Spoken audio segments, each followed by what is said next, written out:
पिछले भाग में हमने समझा जिन कार्यों के करने से राग देश उत्पन्न होते हैं, अपने और दूसरों के प्राणों को दुख होता है तथा त्रस्त एवं स्थावर जीवों की हिंसा होती है, उन्हें कुधर्म कहते हैं।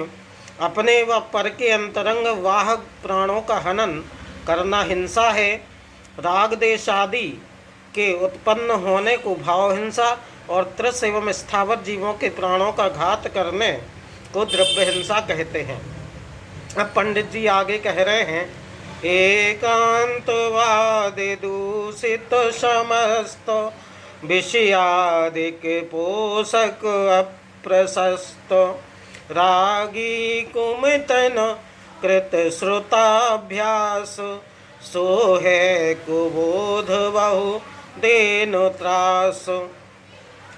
एकांतवाद अर्थात एकांत रूप कथन से दूषित अर्थात खोटे, विषयादिक अर्थात पांचों इंद्रियों के विषय आदिक को पोषक अर्थात पुष्ट करने वाले, रागी कुमतिन कृत अर्थात रागी कुमत प्रवर्तकों द्वारा रचे हुए अप्रशस्त अर्थात खोटे, समस्त अर्थात सभी, श्रुताभ्यास अर्थात शास्त्रों का अध्ययन, कुबोध अर्थात गृहीत मिथ्या ज्ञान है, जो कि बहु अर्थात बहुत, त्रास अर्थात दुख, देन अर्थात देने वाला है।